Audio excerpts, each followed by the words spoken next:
Hello. Hello everybody. We're back. R.I.P. I know, but I'm here. I'm back. We're back. Refresh if you don't see me. Hi, hello. Listen, it's not a birthday stream if something doesn't go a little wrong, We gotta. But we have Yubs. We have Yubs. He is here. Yep, yep, They are yep, here. yep, yep, yep. We left off Am I? on I hope so. Uh we Oh, left wow. The echo's gone. That's magic. Oh We my figured it god. out. Look at that. We We did did it. it. We did it, America. All right, we have Esmeralda Esme Weatherwax. That's where we left off, and we were talking about the witches. The yes, the crone of all crones. She is the queen of the. Listen, the witches are all equals. They are. There is no head witch, but if there was a head witch, Esme would be bossing them around. Yeah, She's the big boss Esme in a has. land of no big bosses. I love a Is cup. the first among equals. Sorry. No, no, you're good. So one of the things that I really like is that she constantly is so there's a Chancellor Weatherwax, and they insist that they're not related. But Esme cut even Terry Pratchett kind of rips on the fact that wizards do nothing but study, and they don't dare actually practice magic even though they constantly study it. And Esme's magic is just common sense. Things She says things should happen because they should. Because it just makes sense, and that's how her magic works. And I absolutely love the fact that it's no, it's just logic. Her magic is just being logical. Or sometimes just using psychological tricks to make people do what they should have just done in the first goddamn place. Yes. Also, she can also She's a great way of threatening without threatening. Yes. She does also can also actually though I'm gonna say meditate and astral project into animals' bodies to be able to see through their eyes. That's another thing she can do, which is not this actual magic compared to just being no, why? Be smart, do the thing. Sorry. You're good. You're good. I'm just trying not to talk over you because I keep doing it. No, you're good. No, I shouldn't be talking over you. This is your slideshow. Good night, Ska. Good night, Ska. But yeah, Esme Weatherwax, the most self-possessed, self-empowered woman in Discworld, and I'm here for it. Mm-hmm. Okay, what we got next? Carrot Iron Founderson. Oh, I missed a footnote. This should also say, his dwarf name is Headbanger. This is a dwarf. This is a 6'4" tall dwarf. So Carrot was lost as a child. He's the heir to a forgotten kingdom. His parents were murdered by bandits after being exiled. Actually, not to a forgotten. Oh my God, what am I saying? He is the heir of the throne of Ankh-Morpork. Mm-hmm. And his parents, upon fleeing the city during a revolution, were killed by bandits outside of a mine in the Ironbreakers? Wow. My lore is off tonight. Anyways, so he was raised by dwarves. So he has a very dwarfish sense of law and good and right. And it has made him into a simple man. Not a stupid man, but a very simple man, a very black and white man who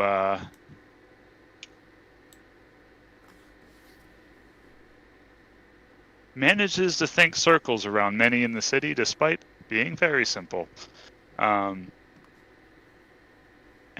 is the most charismatic, unexplainedly charismatic man in all of Discworld. And people want to make him happy to the point where through gentle encouragement, he was making the street toughs of Discworld play ball in the streets together in between stabbing pedestrians to death. Also, I'm not saying it doesn't happen, but this man fucked a werewolf. This man werewolf. his queen is a werewolf. Yeah, this man fucking a werewolf. Just saying. This Oh man yeah. werewolf fucker. Werewolf fucker Carrot Iron Founderson. Let's go. Also, Secret King. Yes, Secret King. He is the most Boy Scouty of Boy Scouts, and I love him. He I good love boy. him so much. He is goodest boy. He is the bestest boy. He goodest He boy. is- Yeah, he. There's a reason he's fucking a werewolf. He is like, he's Big- a lab. He's a lab. Yeah, I was gonna say he's got golden retriever energy. Oh yeah, he is goodest boy. He's goodest boy. he's so also smart, but he's very simple. yeah, like he's very like you said it perfectly. He's very black and white. Where like he's autism coded. That's Oh yeah, that's he's probably why I autism love him so much. Carrot's autism coded. That's because he's very like, what do you mean this is happening this way? It should be this because it's written this way. Like Right? Yeah, he comes to the city as a boy with a book of like 400-year-old laws that were handed down to him from some random guy that his parents knew who lived up in the mountains. And he comes to the city and he's like, no, these are the laws. And he starts arresting like the head of the Thieves Guild because Ankh-Morpork has organized crime. Yep. And just starts upsetting a lot of people. But he was raised by dwarves and he's 6'4", so he can also like, beat up trolls with his bare hands because he's amazing. Yes. Anyways, Next slide. Next slide. Let's keep it going. I have way too many slides to To lollygag. Yeah, Susan Stow-Hellett, the second most empowered woman in all of Discworld. She is the adoptive granddaughter of Death. And as such, even though she's not biologically related to Death, she has inherited some of Death's special powers. She can step out of time and many other unnatural talents like complete autonomous control of her hair. Which is this does not compelling. Yeah, this picture does not give it justice, and most of the art that she is given, she's got like an afro. Susan's got an afro. It's amazing.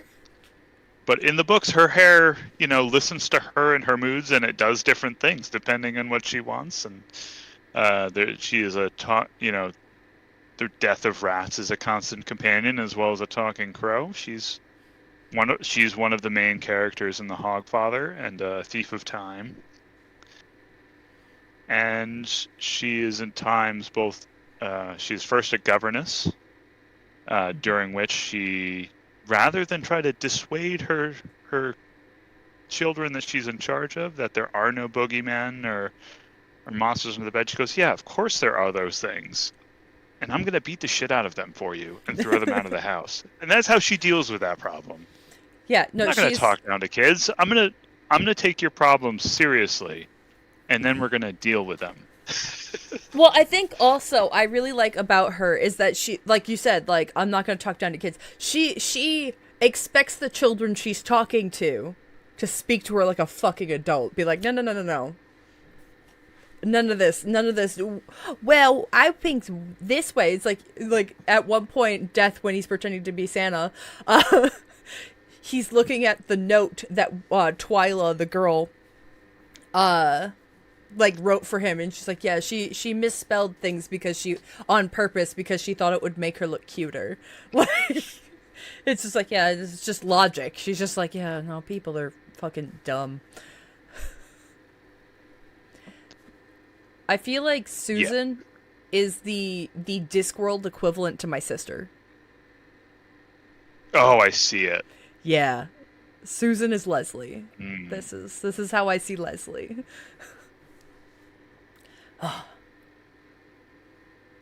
And on that bombshell, the unfortunately lucky con artist, talking doggos, etc. We're going to start off with my favorite character. I keep saying that. One of my favorite characters, someone I identify deeply with, Moist von Lipwig. He was a con artist. He was out there fleecing people, tricking people, stealing from people, ruining banks, ruining lives, doing all sorts of despicable things. He was arrested and hanged to within an inch of his life and given the job offer I was talking about earlier with Veterinari of you could take a steady paying job with wages or die again. And you know what? Fair choice. I don't know that one was better than the other, but he lived. And he found that if he applied the same tricks that he learned in his nefarious life, he could make the world a better place, or at least make it believe it was a better place. And spin his magic and make things just wonderful. He's Going dastardly Postal charming. was definitely yes. Dastardly charming. Enough to convince, not only everyone around him, but himself as well, that, he can play it straight. Takes up extreme sneezing in Raising Steam. No, Making Money. That was in between Going Postal. I say I've only read Going Postal. I haven't actually read Making Money or Raising Steam, so that's interesting. I will say Going Postal is definitely the strongest of the three books. It is, and I can say this one without qualification or reservation, Going Postal is my favorite book of all time. Yes, I know that. It is deeply comforting to me. I've read it dozens of times, very literally dozens of times. It is a fantastic work of fiction. I cannot recommend it well enough. It is a redemption story, and that's part of why I love it so much. Yeah. It is the story of someone who's learned to be better. Everyone has the choice of redemption. Making Money is kind of rehashing the same theme, and then Raising Steam is more of... Raising Steam is a later work by Sir Pratchett. Well, that's the thing, is he was going pretty deep into the Alzheimer's at that point when that one came out. That was like one of his last ones. So it's solid, but that is the exception where he starts to give in to the narrative driving the characters and not the other way around. Yeah, well, was that one of the ones that he had help finishing, if I remember correctly? I think so. I think that's one of his main collaborators of one of his editing collaborators help step in to help him finish his last couple pieces. And you can, it's heartbreaking too. So you can feel that the story still has a spirit, but the energy and the voice isn't quite right. Mm-hmm. But in days past, I've still read it a couple times. It's still an excellent story. Fair. But yeah, very fun character. One of my favorite quotes, even though Raising Steam isn't, like I said, my favorite Moist novel. Don't make me draw my own conclusions. I have a rather large pencil. I love that. So Gaspode, the Wonder Dog. Oh, I put a footnote and then never included the footnote. It happens. There's no worries. I am an excellent editor. So Gaspode is a dog who fell asleep by the high-energy magic buildings out by the Unseen University, so the Wizards' college, and gained the gift of intelligence and the ability to talk. He is amazing and fun, and he appears in a number of stories. It's just a fun character. He's a beaten-down pup who complains bitterly and constantly at every turn. But he still tries to save the day. And he's a good boy. He is a good boy. So they played with Gaspode a little bit. The idea of Gaspode in the TV show The Watch. They played with it a little bit. They never named him. But instead of it being like the magical energy from the Unseen University, because they didn't really use that so much in this story, but at one point Death essentially possesses the dog in like a weird dream sequence that Vimes is having. Like he's having a flashback sequence and like is looking at this dog, and then like Death is like, I seem to have been trapped in the body of a dog. Like, but it's just, but this dog is like hyper intelligent the whole time. Like, it's just like anytime it sees Vimes, it pisses on him, and it's just, it's great. Like, they never name him as Gaspode, but like, in my head, I was like, that's Gaspode. Like, hands down. That's headcanon. I mean, that's actually a good throwback too to the many times that Vimes directly interacts with death, and they have these weird fourth wall breaking conversations about the nature of narratives. And yeah, that's actually a good portion of the watch is like, it even starts with him having a like near death experience, literally talking to death.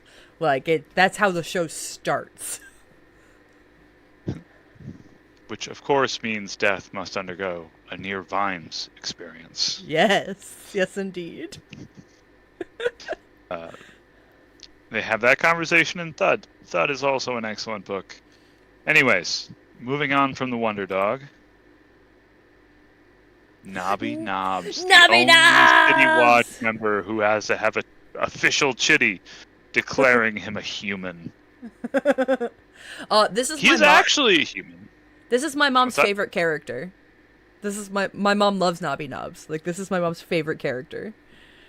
Nobby Nobbs. I mean, Nobby Nobbs is the human. So if Carrot is a golden retriever, Nobby Nobbs is your mother's chihuahuas. Yeah, fair. fair.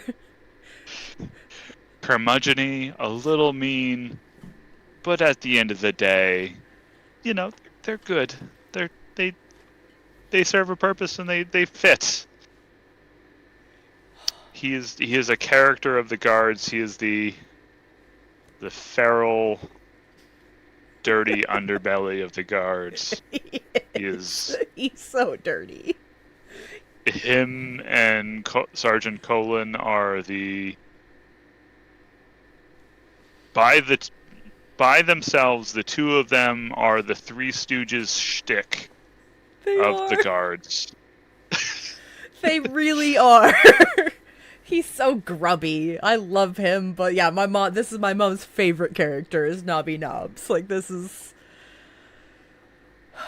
Yes. Yeah, and almost every dirty joke in many of these books somehow involves Nobbs making inopportune comments. This quote at the bottom is actually excellent. Nobby's dating a stripper, a pole dancer in this particular book. Sergeant Colon is asking him, "Is that really the kind of wife that a copper ought to have, Nobby?" And yes, the conversation is enlightening and beautiful, but the essential point is, it's like, yeah, why not? Yeah, why not? This was actually all right. I love him. I love Nobby Nobbs in fucking Hogfather, like how they dressed the guy up that was playing him. Like, oh god, yeah, he's a delight. But yes, continuing to the next slide. 15 out of 21. You know, I really wanted to include Mort. He's a fun character. He's Death's apprentice. He has his own book. You know, he's just kind of an angsty teenager who gets his own book. Yep. I have that book in this room right now. And I'm not really excited about this slide right now. Do you want to hang around and talk about Mort for a second? No. I haven't read it yet. But I have that book right here. It's literally right here. I have it. It's a great book, and he is ostensibly the main character. Yeah. But the book is more about death than it is Mort. Which is why I bought it. Because I knew it would be about death. Right. And, like, I know the basic story of, like, Mort and, like, Death's daughter and stuff like that and how they get together, but, like, I haven't ever actually, like, read the story. So I'm like, okay, well, because I have all the like, my mom collected all the art books and stuff that they put out and all the lore books. So I read all of those when I was a teenager before I had ready access to all, like, the Terry Pratchett books. And I've just been like, you know what, I want to learn some more. I want to, this is me learning. But yes, we don't have to Yeah, stay on Mort. We don't. Yeah, Death's Apprentice, angsty teen. That's. that sums it up. Notable supporting casts. At this point, I start to lose my grip on the material. I choose not to summarize. I don't remember who I. Ooh! How could I have forgotten the librarian? Ook. Ook, ook. Yeah, he only speaks in ooks. I did include a little bit at the top here about how he came to be a librarian. It's referenced a couple times. Basically, he was a wizard, a human wizard. Mm-hmm. Long ago, something happened. He was turned into an orangutan and so violently resisted being turned back into a human that the other wizards just kind of forgot about it. And this is just the librarian now. So much so that it has become a phrase in Ankh-Morpork of going totally librarian poo. It's the equivalent to going completely apeshit. Yeah, I love the librarian. Such a fucking good character. So, like, I love the different interpretations I've seen throughout the Discworld series. Like, it's always a delight to see. Like, they did in Color of Magic, they actually showed the transformation. They did a thing on, like, the transformation from, like, library wizard to orangutan.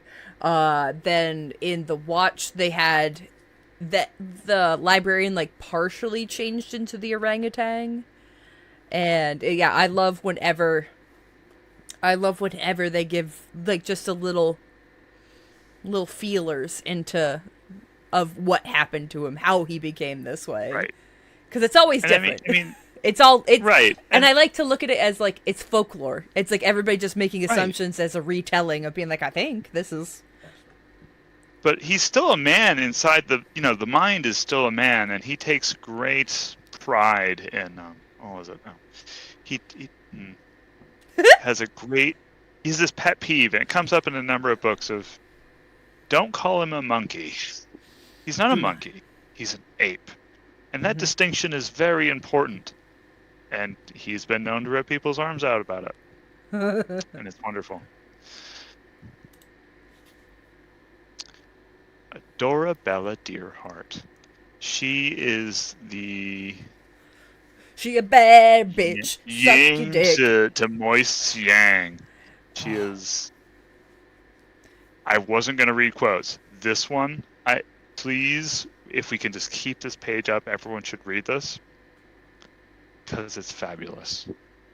This is one of my favorite passages in a book ever. I've reread Going Postal just to reread this scene. Should I narrate it? Do you want to narrate it? I can. Or should we just let people read? I can read it. Miss Deerheart. I think you should read it. Miss Deerheart gave him a very. No, go ahead. Sorry. Okay. Miss Deerheart gave him a very brief look and shook her head. There was a movement under the table, a small, fleshy kind of noise, and the drunk suddenly bent forward, color draining from his face. Probably only he and Moist heard Miss Deerheart purr. What is sticking into your foot is a Mitzi. Pretty Lucrezia, 4-inch heel, most dangerous footwear in the world. Considered as pounds per square inch, it's like being trodden on by a very pointy elephant. Now, I know what you're thinking. You're thinking, could she press it all the way through to the floor? And you know what? I'm not sure about that myself. The sole of your boot might give me a bit of trouble, but nothing else will. But that's not the worrying part. The worrying part is that I was forced to practically at knife point to take ballet lessons as a child, which means I can kick like a mule, and you're sitting in front of me, and I have another shoe. Good. I can see you have worked that out. I'm going to withdraw the heel now. There was a small pop from under the table. With great care, the man stood up, turned, and without a backwards glance, lurched unsteadily away. Can I bother you? Said Moist. Miss Deerheart nodded, and he sat down with his legs crossed. He was only a drunk, he ventured. Yes, men say a lot of sort of things, said Miss Dearheart. She a bad bitch. Suck some dick. Like, she gonna fuck you up, and you're gonna thank her for it. She's gonna fuck you up, and you will thank her.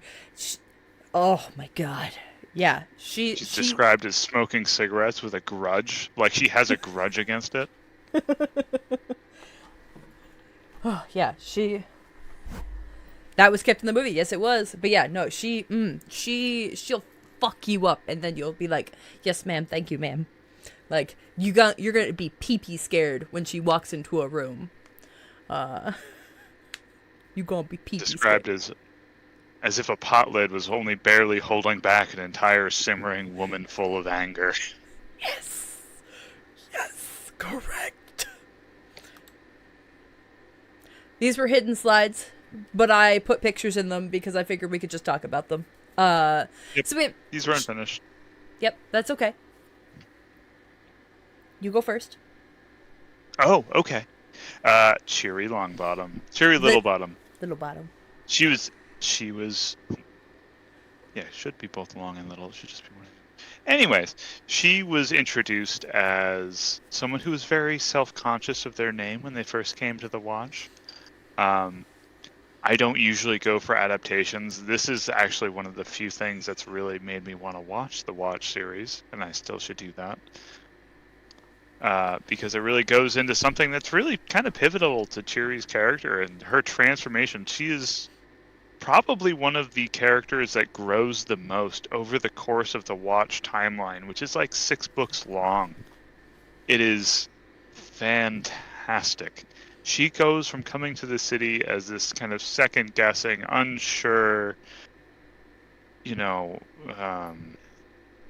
sort of timid person, and by the end of the Watch series, she is Canis. Hello. She is not Canis by the end, but hi, Canis. Yeah, no, she's not Canis by the end. By the end, she is a sergeant. She is in charge. She's badass. She's telling people how to get stuff done. She knows what she's about.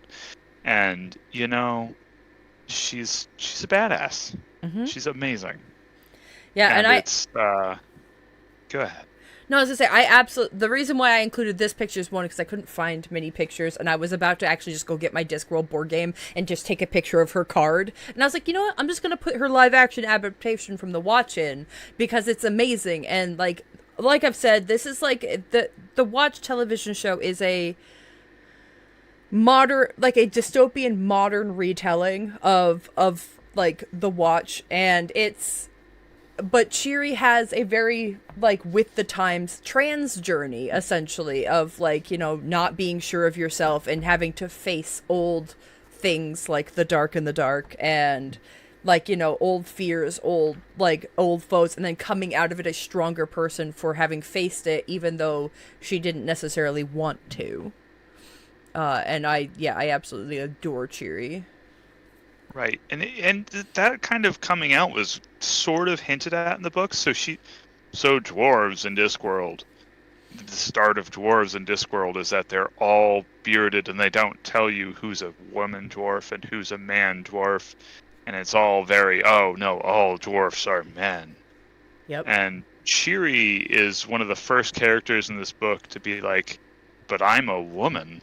And I want to have, and all of the other races, women's get to wear nice things and soft things and dresses, and I want those things. And she's the first dwarf in the book to actually start dressing and being outwardly a woman as a dwarf. And that was a big deal in the books. And she gets a lot of hate for it, and she keeps going. Yep. And she's a badass. Yeah, it's arguably one of the best parts of the storyline in the Watch television show is Cheery's journey. It's really fucking good. Like I said, in terms of character development, she's, despite never having her own novel, despite never being like the dedicated protagonist of any storyline even, Like, she has a huge amount of character growth compared to many of the other characters that appear throughout the novel. Yeah. The novels. So.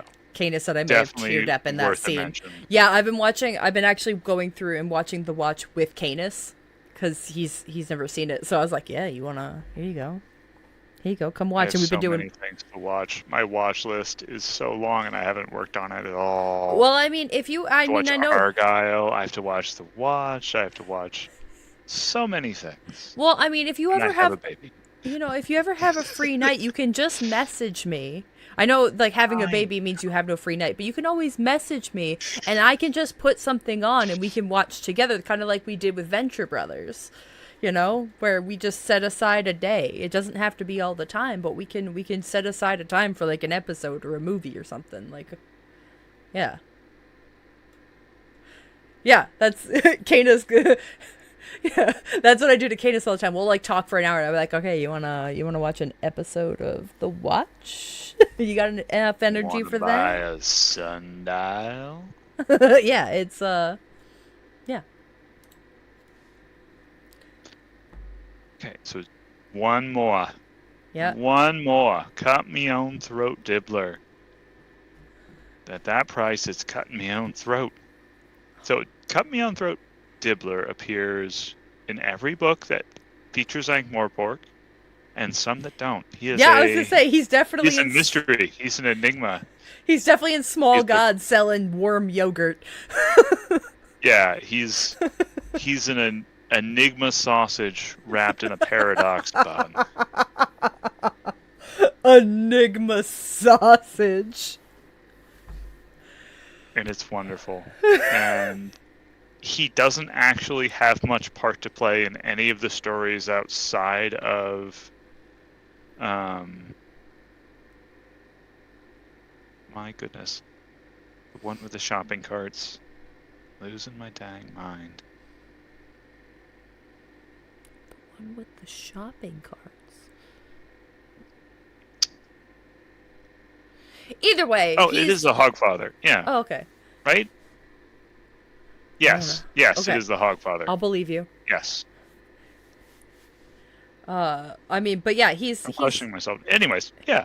Yeah, he's a con man, but he's also a businessman. But he's just he a grubby dude selling food and stuff and buying things. Yeah. He's a man who has the means to get things. He's a man who knows how to sell sizzle.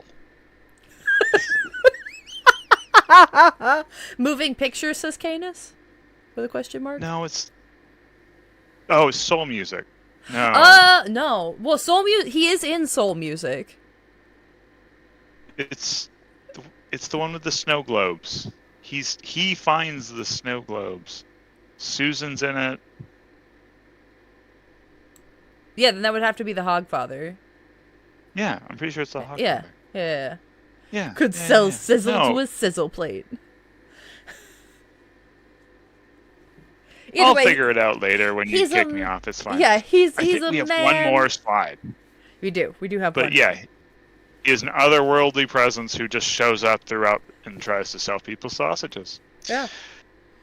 So if I haven't bored you to death yet, if you're still around, I'm just going to beg you one more time. If you haven't read any Pratchett books, read some. Keep him alive.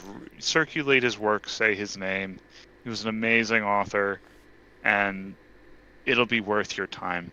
You'll laugh, you'll smile, you'll cry, you'll feel things, and you'll come out at the other side as a better person. It's a worthwhile investment of your time. Jail Draco! Jail Draco is raiding. Hello. Hi! Hello, everybody. Welcome into my birthday stream. Oh, hello. And on that note, this concludes my brief. If there are any questions, now is the time, or forever hold your peace. Indeed. But everybody, can we get some crabs in chat for Yubs' presentation on Terry Pratchett, please? Terry Pratchett. Let's go. And also, for the raiders in chat and everyone else, please, please, please wish Fish Daddy a happy, happy birthday. Hello. It's my birthday. It is exactly 4 hours into my birthday today. Also, Sora, I saw you ask the question, who's up next? It's you. But Yubs, thank you so much, friend. Thank you. Canis did have a question, though. Most underrated Pratchett character? Underrated? And if you feel you're getting too erotic, slap It's yourself hard. in I the don't face know with a wet community fish. opinions. I'd probably just say Cheery, because she doesn't get, like, the screen time everyone else, or the page time everyone else does. And she's amazing, and she deserves all of the love. And with that, I'm going to bow out. Say bye The forever. peeled nuts. Bye forever.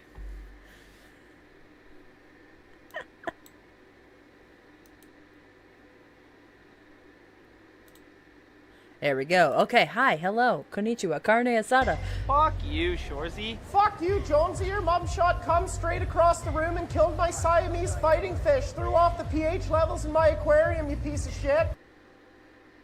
Hola. Hi. Oh, yeah, you're right on the spot. Perfect. I have to pee, so if you don't mind, I'm gonna. Oh, yeah. Go pee. I've been drinking an energy drink, which is how I've been keeping the energy at. But let me get your stuff all queued up, and then Go do it.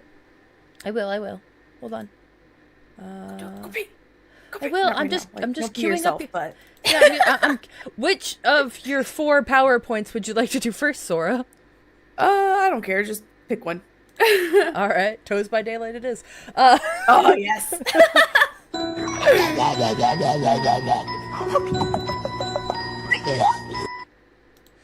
All right, and I will be right back. I'm gonna make this real quick. It'll be like 30 seconds. So if I'm gonna put us on BRB, and I will be right back. So I'm just gonna put you on mute, but I will be right back. Okay.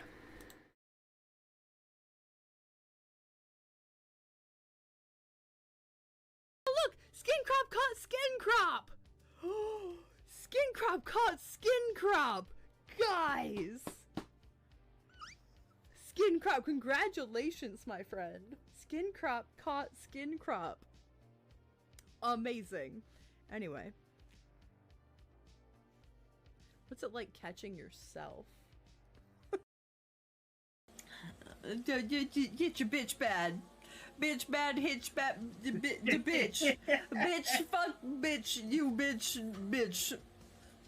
Which bitch badge did you unlock? On that I haven't been wearing for 2 straight days.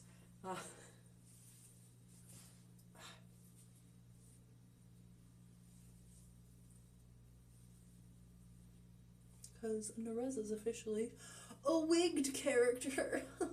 Granted, this isn't Nereza, but that's fine.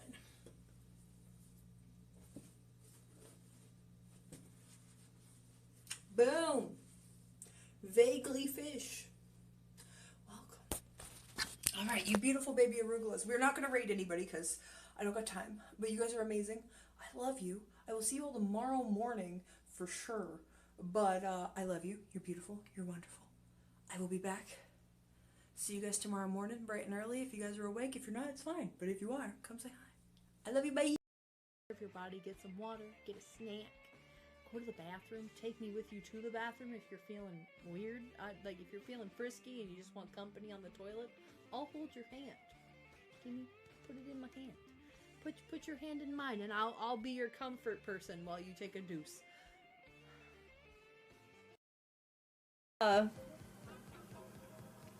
This is like, for anybody who hasn't played this before, it's like Pictionary, but it's a little bit dirty. Are y'all ready for feet? But hold on, there we go. Let me get that back up. Say that again. Are y'all ready for feet? And then I will. Oh no, I'm gonna share my screen to you, so you don't have to wait for the delay. Perfect. Yeah. Like Just 30 you know, seconds. just mute it. You know Yes, how yes, it goes. yes. Yeah. Be faster, fish. I'm ready. I'm sorry. I would have been quicker, but I'm gonna actually have to share a picture in Discord real quick. Of I had the acrobatic bullshit I had to get around. Artemis has decided that she wants to lay in the bathroom and sleep. And she has wrapped her head around the toilet in such a way that I had to, like, fucking, like, tiptoe over her. And she didn't move. And she was just like, yep, this is where I belong. So I'm putting it in pet pics now. Don't mind my dirty bathroom, but like, yeah, Artemis was just like, yeah, sleep against the toilet. Why not? Let's. So feel free to go look at that at your leisure in the Discord. But right now, yeah, she's just in there. But not right now. We're here to hear Sora talk about feet. Feet. Feet. And take it away. Everybody introduce yourself to everybody. Say hello and take it away. Hello, I'm Sora Morbid, but y'all, I'm pretty sure already know that because I'm in every single stream hanging out in chat. But yeah, I love Dead by Daylight when I did stream, and you know, I'll do it again someday. But I love playing Dead by Daylight. That was one of the main things I stream, and I still play that all the time, all day. So, I have multiple of my slideshows about Dead by Daylight, but I thought this one was the funniest. But yeah, Toes by Daylight. Let's just get into it. I want to keep them guessing. So, does Dead by Daylight have a foot fetish? Anyone? Yeah. Let's break down the math of cosmetics that have their grippers out. There are 159 cosmetics for men and 11 show feet. Look at them toes. Ugh. I like that you put on it. Bro needs a petty so bad. Yeah, bro needs a petty. Like, oof. That's one of those foot masks where like all your skin on your feet just peels off after a day. These toes. Yeah. So it breaks down to toes are almost 7%. No toes is 93% for the male survivor cosmetics. There are 228 cosmetics for women in the game and 28 show toes. They have much nicer toes. They have had their petty. Oh, next slide. Yep, I just misclicked. That's all. Oh, you're good. So the women have 14% toes. So double the men. And 86% no toes. And how do the killers compare? We have a couple of killer skins right there. Okay, yeah. Here we go. Yeah. Every single original female character was made with their feet out. Every single, except for the Skull Merchant. But, I mean, they fetishize her in different ways, obviously. Also, real quickly, can we pause right here? So, Yeah. It is my birthday right now in England, but for everybody still in America, it is Backstage Bard's birthday. August 1st is Backstage Bard's birthday. So, can we get some happy birthdays in chat to Backstage Bard, please? Happy birthday, Backstage Bard. It is actually already my birthday on August 2nd here in England, but happy birthday. So, right now in this moment, it is both of our birthdays. Right now. Happy birthday! Yeah, happy birthday to Backstage Bard. They are a wonderful baby bean. I hope you had a wonderful night out for your birthday. But yeah, right now we share a birthday. In this moment, we share. But you came in on a great picture. Yes, and thank you for the resub. Thank you so much. But happy birthday to you, Bard. Happy birthday to you. Oh, it's a birthday miracle. That's right. Aww. And it was Ganger's birthday like 2 days ago, and I saw you in here, Gangers. Happy birthday to you as well, Gangers. Hello, everyone. Just happy birthday, back. Gangers. Yes, so happy birthday to all of us Leos just doing Leo things. Hell yeah. Oh, Leos doing Leo things. Leos are great. Every girl I've ever dated has been a Leo. Bard! What the fuck? Bard just gifted 5 subs. Gifted subs to JL Draco, Forge of Lore, Creative Jenny, Bucket the Goblin, and Gangers. Oh. All amazing people. All people that definitely deserve it. All these good soups, indeed. Good soups. Thank you, Bard. But happy birthday, friend. Happy birthday. And I can't wait for a couple months where we get to be on the same show. Legend, I know. Coming in here on your birthday and gifting me subs. Damn, go live. I'm going to return the favor. We're just going to switch that money back and forth. All right, next slide. 80 out of 110 female skins have their feet or toes out. So I mean, we don't even really need the math for this, but 72% have toes out, and only 27% have no toes out for the female killers. 72% toes. 72% toes. They all need petties. They need to go on like a big girl date together and get that shit fixed. 27 out of 103 cosmetics for the guys. And it's also like, does the ones that aren't even really people count, but you know, they're still out. They're still monsters. But 67% have toes and 32.1% have no toes. So still, you know, they like them feets. So, does Dead by Daylight have a foot fetish? I obviously. Do you like the photo? It's Ghostface Maury, where he takes a photo with your dead body, but I put some just some feet there instead. Amazing. But yeah, they have like a whole set of feet charms. A lot of the survivors. Feet charms? Yeah, the very first slide. Go back to that. It's all feet. It's all charms you can like put on your character. It's all feet. Oh my god. Get the fuck out of here. Yeah! And it's got a little cup on it too. It's kinky. Yeah, and then the perks have a lot of feet in them also. Yeah, look at that. Look at the one at the end. Ada has her little shoes off. Spice She's walking barefoot. cheers. Hold on. 1000. Spice! Happy BIRTHAYYYYY. Your spouse- Spiced your- 7 lips. Spiced Your 7 eye. your spouse already just came in here and they gave gift subs. What are you doing? You've already your spouse already paid their Bucket dues. the Goblin Stop it. cheered. X100. But thank you, Spice, for the happy Spice. birthday. And Bucket, thank you for the biddies. My goodness. Are we doing another hype train? Oh, we are doing another hype Okay, train. so hold on. I'm gonna open up your other PowerPoint, but I'm gonna move it back to makeup stream real quick so people can spam their noisy things. I might not be able to hear you, but that's okay. I'm gonna cue up the other one. Fucking eyes, but a nice fucking fish. All right. Galasia 81 cheered. X100. Hype train! Shower the fish daddy with love. Oh. Also, hi guys. Hi. Hello. Oh, Kane is gifting a sub to Spiced. Oh my goodness. Right fucking back. Yeah. Love and affection. Yeah. Also, I actually was inspired by Good Spice. for him. He fucks dudes. Got no problem with that. He starts fucking DM fish. Steve Let's take it underscore a step Forge too of far. Law cheered.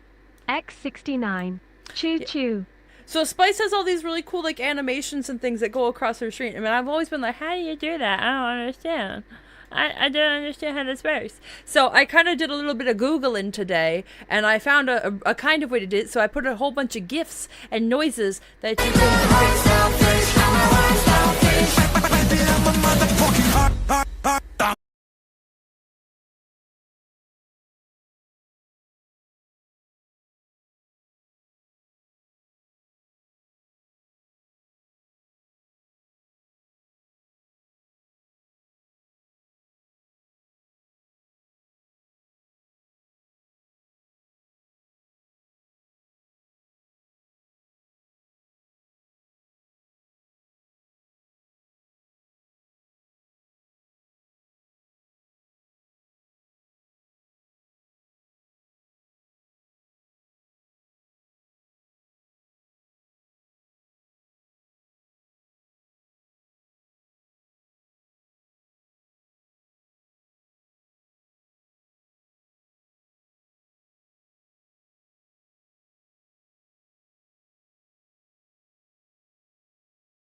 Did you just do that to make sure it got to the next level of hype train? Yes. Good job. Good boy.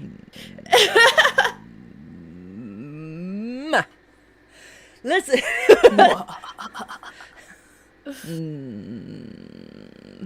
You bet your ass I did.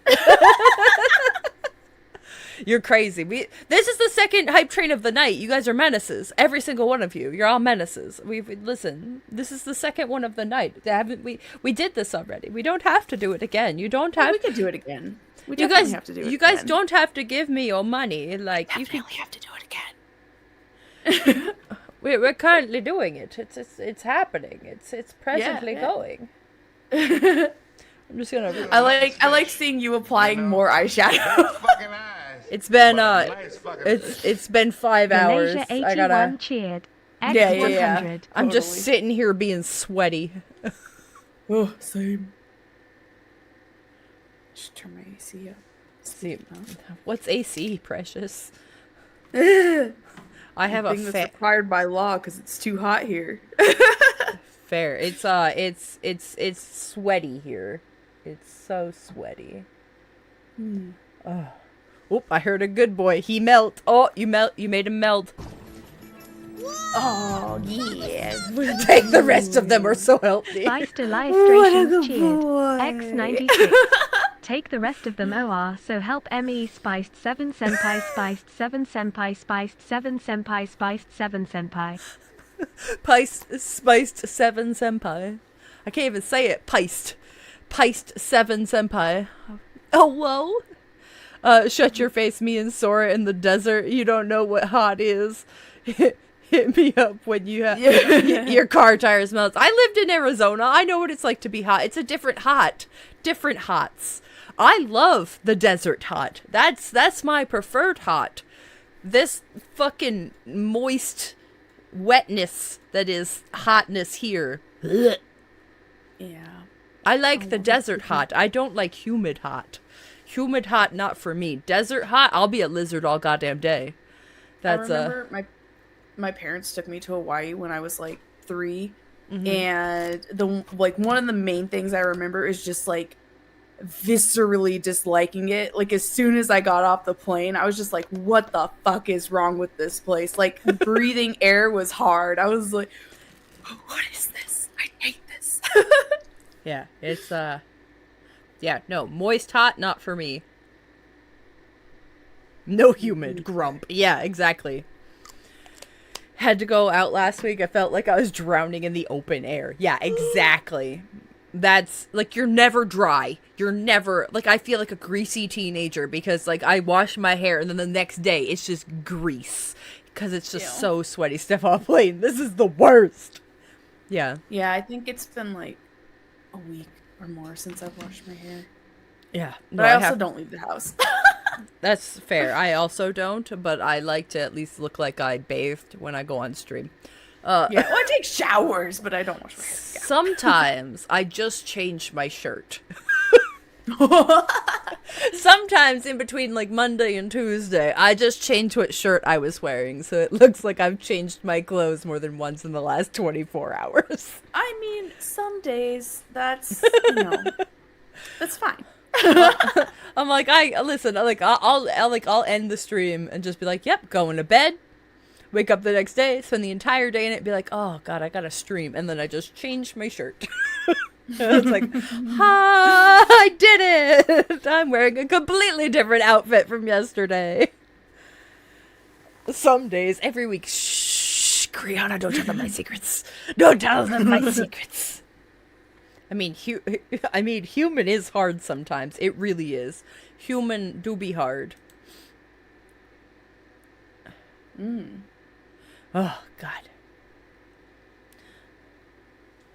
Oh, Blink Dog! Hey! Blink Dog Swarm cheered. X2000. Coming in clutch. Something witty. Something else witty. You know, Blink Dog, I can do math. And the math be getting big for you, my friend. That's some big math happening. And I feel like you're being reckless. That's some big math. That's Be fucking reckless. You're such a good boy. that's some big math, Blink Dog, for today. I'm just gonna. Thought I was gone. I was just on the call. I love the nom nom one. That one's my favorite. He bangs chicks, good for him. He fucks dudes, got no problem with that. He starts fucking fish, that's taking it a step too far.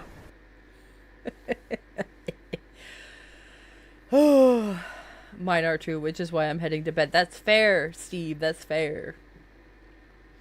Well, Steve, you have a good If night. you feel you're getting too erotic, Yeah, have a slap good night. yourself in the face with a wet fish. Oh, people are discovering more of the things I uploaded today.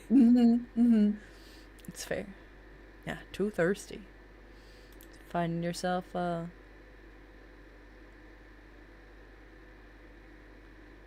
let's see. Yeah, okay, we got all the rest of them today. I wanted to make sure.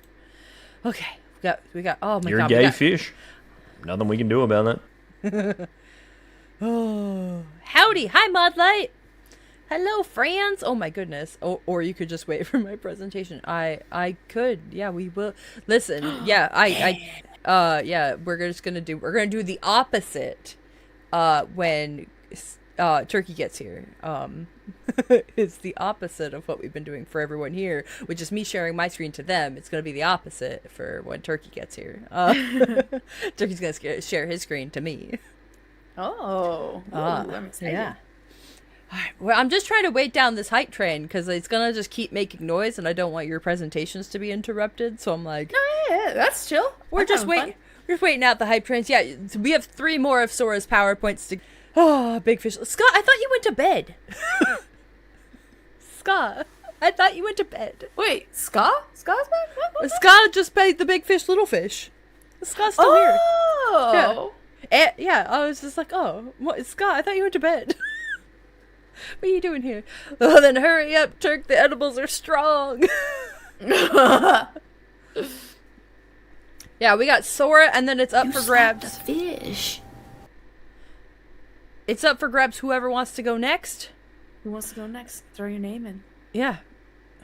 I'm sorry. No, you're fine. You're fine. Tell Sora I blame them. Nah. Nah, you can't blame Sora because Sora's been in my little queue on a box for the last like 2 hours. Yeah, I've been here. Yeah. Sora put themselves in the queue. And also, yeah, Sora's the end of my queue, so it's really who goes next. So Turkey, if that you let me know. Yeah, whoever me. You ready, Turkey? Oh, Canis says me. Canis Oh. called it. Canis called dibs, so it's me. Okay. No. And then it's Turkey. Okay, we got Canis, then Turkey. All right. I've actually already seen this PowerPoint before. Yeah, but here's the thing. You did message me, but you know, the deadline for like everyone else was 3 days ago, so I didn't even know you were gonna make one. Until now. Everyone else already submitted theirs days ago. All right. Did we make it? 5, 4, 3, 2, 1. Hype train completed! Oh! All right. Now. Everyone's trying to roll dice in here now. What's going on? I don't have dice. Listen, I have an emote for a dice, and that is it. All right, Sora, take it away. Hello.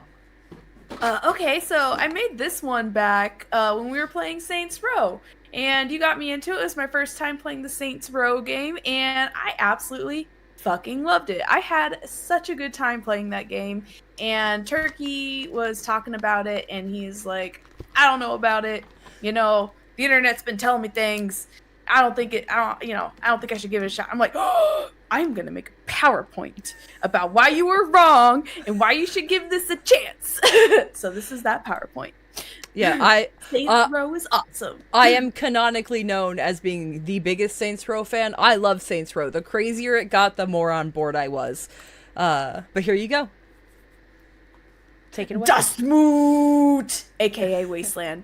So Turkey, I know, is huge into Wasteland. I've been for 3 years, but I haven't been. I went to the one, I think, right before COVID. And I don't think I've been back since COVID. But I also love Wasteland. I would love to return. It's just hard without owning a vehicle. But yes, this was my first slide in order to sway his opinion. I was like, look, they have like silly Wasteland in here. They got LARPing and everyone's dressed up in funny costumes. You got factions. It's great. You have seen this, Turkey. I made this for you. Yeah, this wasn't made for me. This was made for you, Turkey. This was made for you when this game came out, and you were talking shit. And so Sora made this to prove you wrong.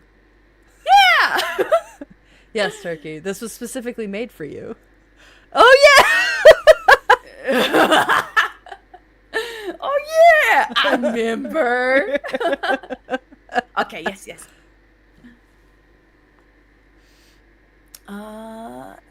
Yeah, next slide. Okay, yeah, furry shop. It's a real costume shop, but I'm just excited for the furry stuff because it's me, and of course I am. There's tons of different styles and everything, and I think it's kind of cool because I just noticed now that I basically made that helmet that I'm wearing. Like, I made that into an actual helmet. Yeah, you did. I only just realized that. Yeah, once I unlocked this shop, I walked around in a bunny head for, like, the rest of the game. Like, because the character customizer on it is fucking top tier. Like, I made all of my, like, characters from our comic book as Saints Row characters. But then as soon as I got the bunny head, I was like, bunny head.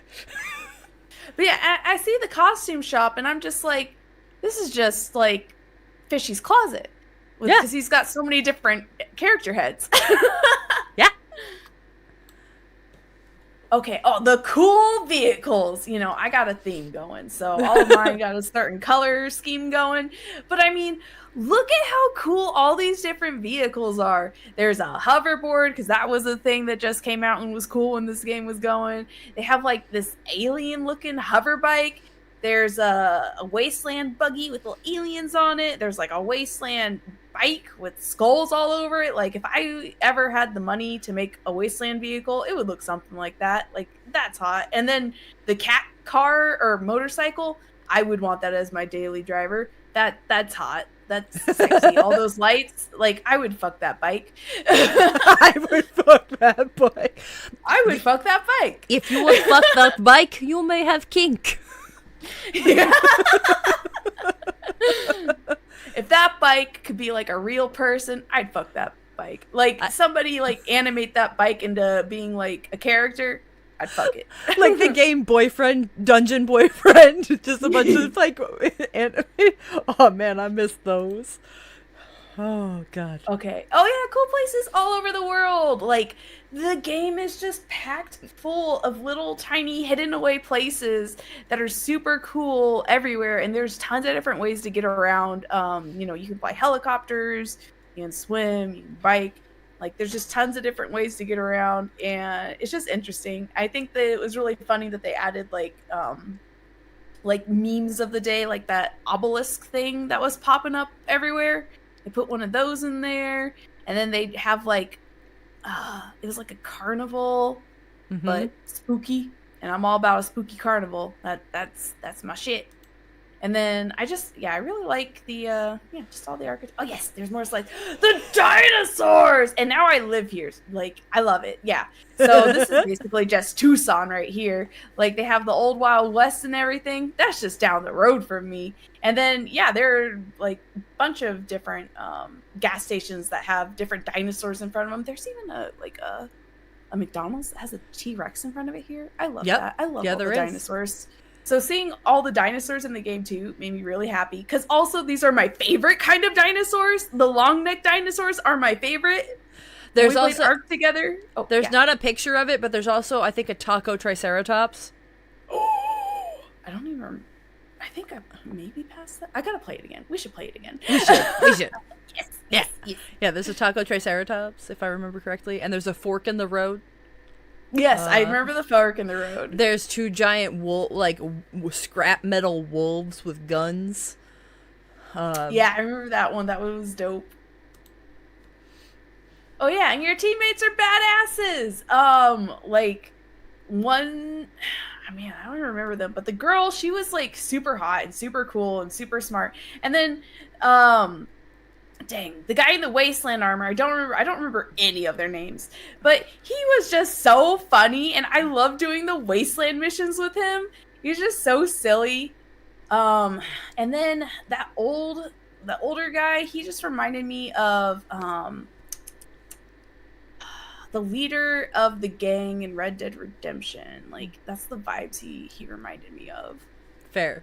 Yeah, you got, oh god, if I can remember, Eli. Yeah, what are their names? Kevin, Nadia, and I don't remember Knife Man's name, but yeah, so each one of them is actually part of a different gang in the city, like each one of them.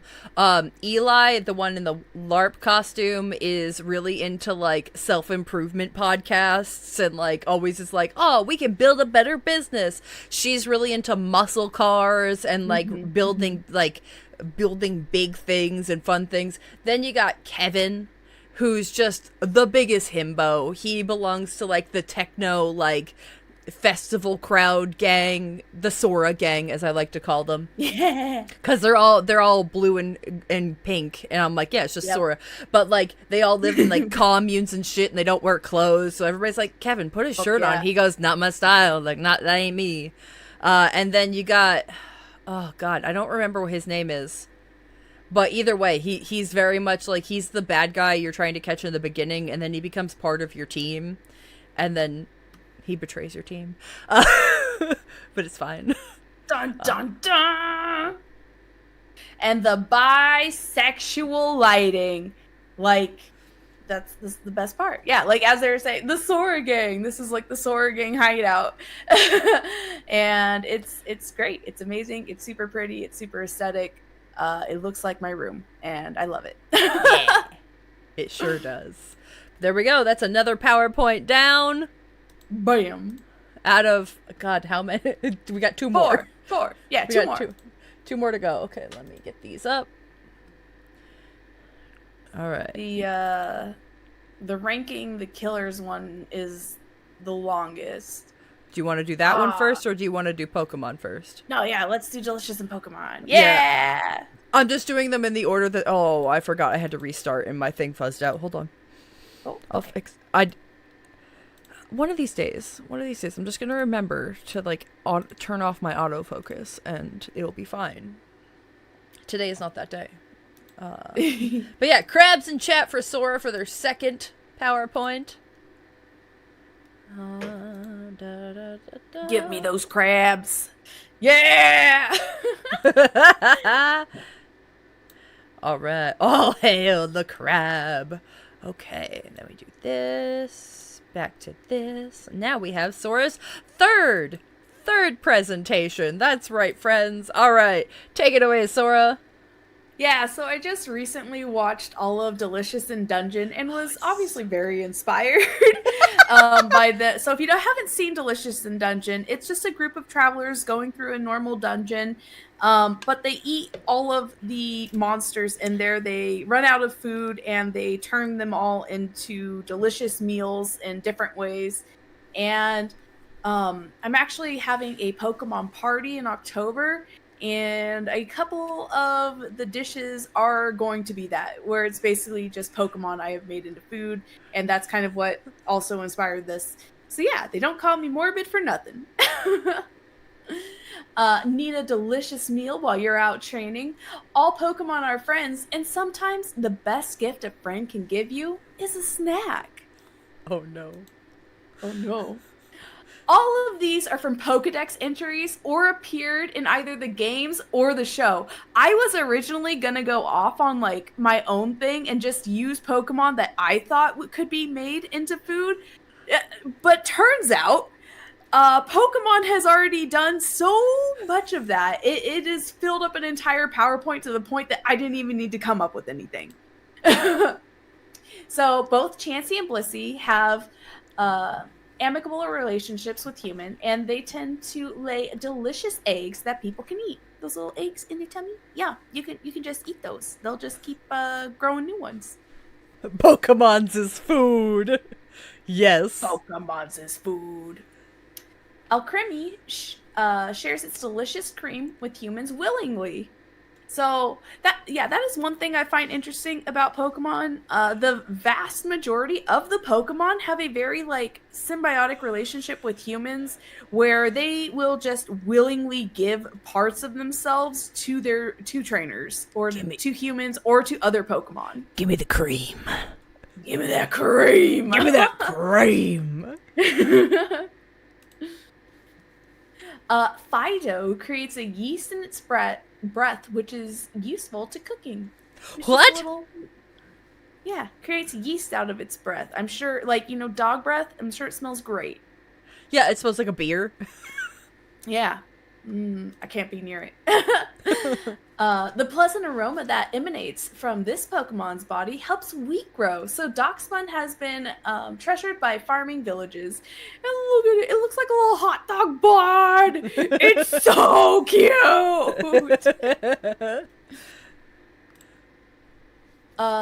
When Gambit sheds its scales, they can be ground up to make medicine. Oh. That's it. Yeah. Combee and Vespiquen, both of these bee Pokemon make honey, which is enjoyed by people and Pokemon alike. That doesn't sound like normal bee behavior to me, but I'm glad that it works out. This one I thought was crazy looking, and then I was like, oh, I do remember this episode. Like, deep memories unlocked. But yeah, the berries that Shuckles store ferment and eventually become juice. People will often drink the juice as a refreshment. And I think this guy actually was making medicine with it. He was putting different types of berries in to make certain medicines. So, like, are these dead Shuckles, or is this man just keeping Shuckles on his shelf, like, just plugged up in all of their holes? Yep, he's just keeping Shuckles plugged up on a shelf, and since all their holes are plugged up, their arms and head can't move, and so they're just stuck there. Yeah, that one's fucked up. That's the fucked up one so far. That's that one's. Octillery, like squid ink in real life, the black ink from the octillery shoots is used for cooking. It's likely preferred as a natural food coloring or to add some unique flavors to meal. During the festival season, they are frequently used in a type of takoyaki. So yeah, these bitches just get straight murdered. Yeah. Sounds about right. Yeah. Clauncher's claws can fall off during battle, but they'll regenerate. And the meat inside the claw is a popular delicacy in Galar. Toad scrolls, it coils its 10 tentacles around prey and sucks out their nutrients, causing their prey pain. The folds along the rims in its head are a popular delicacy. It gets tasty by sucking out the nutrients of other Pokemon. That's right. I get all my nutrients from eating other animals who got the nutrients.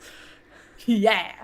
Miltank! I love this photo. I think it is so funny. The one of Professor Oak just like stroking Miltank's tit. Like, all right. Miltank milk is used by humans and Pokemon alike for its healing properties. Miltank burgers are also a common dinner. Once we can't milk you anymore, off to the meat factory. When Veluza discards unnecessary flesh, its mind becomes honed and its psychic power increases. The spare flesh has a mild but delicious flavor. So that sounds really weird. Like, I haven't seen that in the anime or anything, but I want to. Like, what? Huh?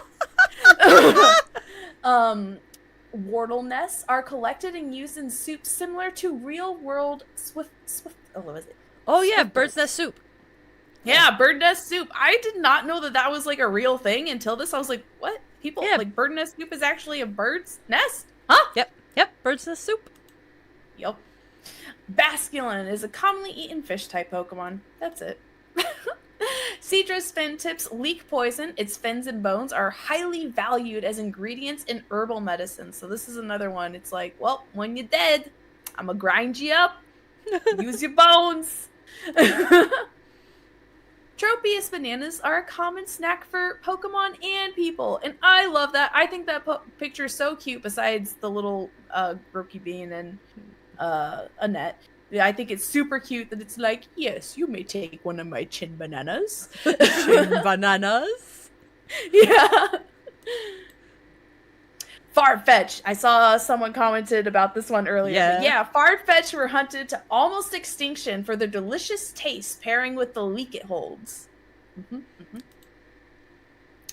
Tatsugiri have been a long time common snack because look at them. They are literally pieces of sushi. They are born into the world as little bite-sized sushi nom-noms. Sushi nom-noms. I love sushi. It's like my favorite food. Oh, tell Drexel hello! Continue. Hi, Drexel! Synesty absorbs the life force of those who drink it.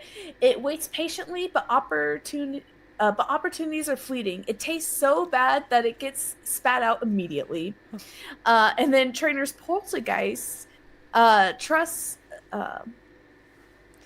will be allowed to... wait.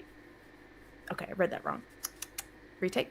Trainer's Poltergeist Trust will be allowed to experience its distinctive flavor and aroma firsthand by sampling just a tiny bit of its tea. So literally this Pokemon's like, yeah, I like you. You can taste a little bit of my soul. Yeah, now we're bonded forever. Oh, you're my trainer now. Because Swirlix eats nothing but sweets, its fur is as sticky sweet as cotton candy. I can just imagine like a little kid literally pulling this Pokemon apart.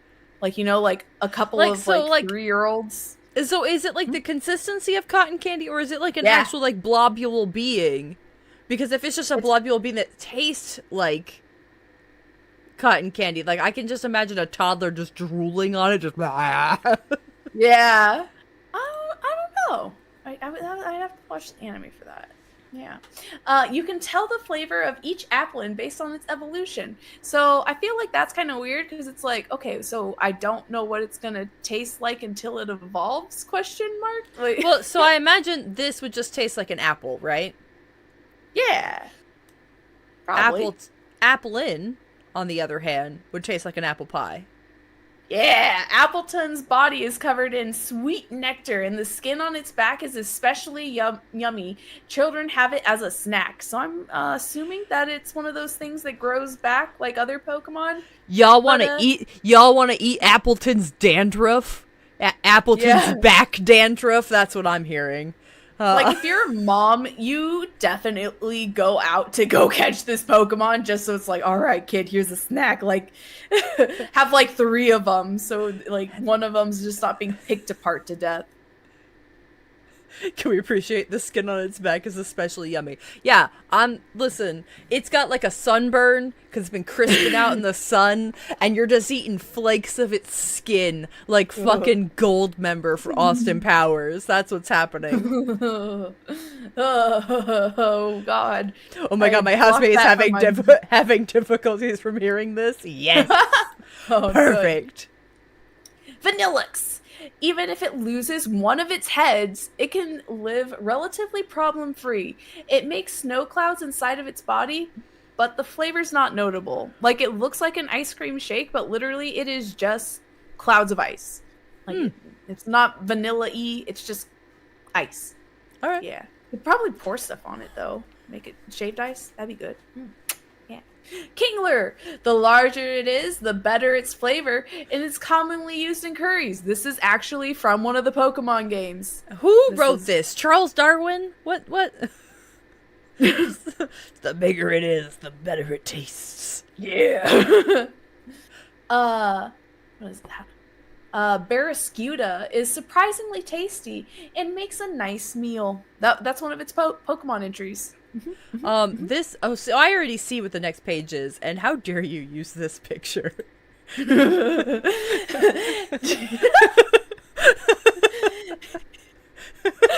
I mean, yeah. Cherub, the smaller berry it grows is sweet, nutritious, and tasty. So the main one will go on and evolve and become a Pokemon. But the little one, like behind it, that's unconscious, yeah, everything wants to eat it, and it will just be hunted down because it wants to eat the smaller version of itself on its back. And that's the thing. I'm pretty sure that fucking Spearow or whatever the fuck it is not gonna just stop at the smaller berry. Like, it's gonna continue on. Starling, that is what it is. Yeah. Starling getting it. Yeah, like fucking Starling coming in. It's not gonna just stop at the one little berry. Gala, put those round balls in my mouth. Sharpedo. In the past, its dorsal fins were a treasured food, so this Pokemon became a victim of overfishing. Shark fin soup. Yeah, when I do my Pokemon Halloween thing, I'm gonna do a Sharpedo drink, and I'm gonna put those little shark gummies in it. Hell yeah! Yeah, and then the Daplin, one of its evolved forms looks exactly like a candied apple, so I'm gonna do that too. All right. But yeah, Crab Brawler has boxing glove-like pincers that don't have too much meat inside them. However, the meat that is inside is considered delicious. So people just going out of their way to murder these guys, even though it's like you won't get a lot of food out of it. They're just like, tasty. Get in my mouth. Crawdaunt is known to have been feasted upon in the past. The Pokemon evolved so that it creates a terrible smell when being eaten, ending the trend of eating them. I thought that was like a super interesting Pokedex entry. Yeah, so it was just like, oh, people like eating me? Well, good news. I smell like durian. Yeah, so some Pokemon have, in the past versions, and I really want to see an in the past version of Crawdaunt where it's, hella scrawny, because people were, eating it, but then it evolved to be hella buff, so people would be like, get the fuck away from me. Yeah. Alolan home cooking involves drying slowpoke tails and then simmering them in a salty stew. This is an actual Pokedex entry. Yes. Y'all know that America almost started eating hippo because we didn't have enough meat to go around? Mm-hmm. Just fun fact. Fun fact, and when we're looking at the hippo of Pokemon. And while Magikarp has a hard exterior, its insides are nice and flaky. This is from the episode where they got stuck in basically the Titanic and were gonna drown or starve to death. And so they're just thinking about what could we eat that's near us. We see all these fish Pokemon and they're like, maybe we could eat a Magikarp. All right.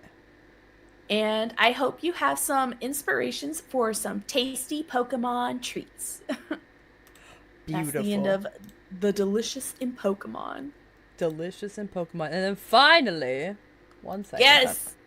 Finally, we go into the final... Hold on, I'm moving things into the already done folder.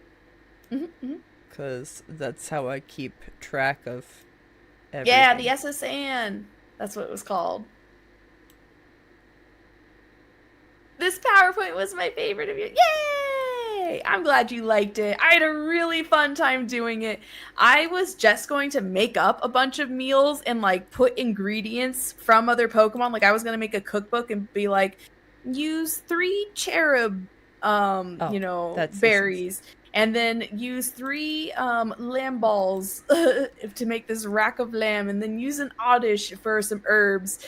But then I was like, oh, Pokemon already has a whole list of Pokemon that you can just eat. This is even more interesting. And I just spent 3 hours researching all the Pokemon you could eat. Please tell me you're posting it somewhere. I need to keep... Yeah, sure, I'll post it. I'll post it in the Discord. Yeah, by all means. Yeah, you can just post it in general chat. I don't care. That's just fun. Yeah. All right. Here we are. Yep, we're good to go. Dead by Daylight. Here we go.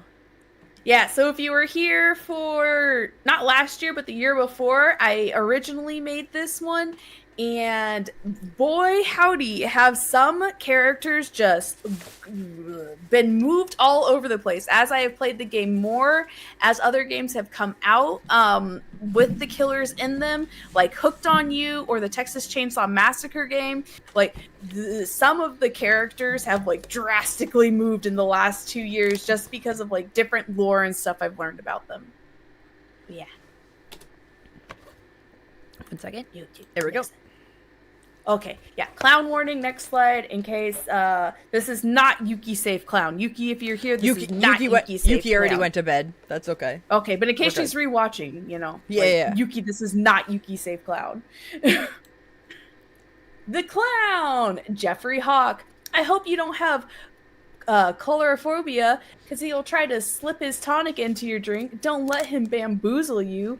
And he keeps his trinkets from all his exes. So if you play Dead by Daylight, there's So a he's lot John of Wayne like Gacy. little. Yes. Yeah, okay. Yeah. But yeah, if you play Dead by Daylight, I tried to put little puns in here that have to do with like the killer's abilities and stuff. So yeah. Yeah. And then we got Freddy Krueger. He's number 35. Yeah, this is like bottom. Like, yeah, he'll haunt your dreams, can't let go of his past, and finger game is lacking.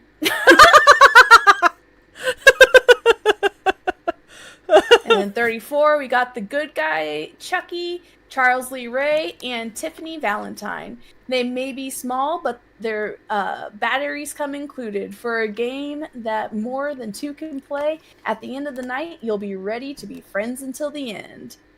I'm just like, your little toy dolls, no. Oh, I I'm mean- I'm thinking more the fact that they're toxic polyamory. They'd be a toxic polyamorous relationship. Oh, for sure. That's not healthy, you know. That's No. Yeah, it'd be like, yeah, make out with my girlfriend, and then he stab you in the back like, 2 Yeah. minutes later, and you're like, Yeah, I got yeah. jealous. It's like, bitch, you told me. Yeah, that's toxic. The Blight, Talbot Grimes. Grimes and Elon Musk's baby from the future. Head game is weak. Same though. The twins, Charlotte and Victor. Everyone has a twin fantasy, right? They have a tendency to develop a codependent relationship. You can see why I'm not too into it, yeah. This is one of the scarier ones. I always hated watching this one when you get hunted by this one. This one's scary. Yeah, Victor is disgusting. Blech. Cannibal, Leatherface, Bubba Sawyer. This guy is a knockout chef. Have him make you his famous barbecue and chili. He was, I think, higher up in the list before, but then after playing the Texas Chainsaw Massacre and learning more about it, I was like, ugh. I've never seen the movie or anything. So. Oh yeah, fair. No, that's.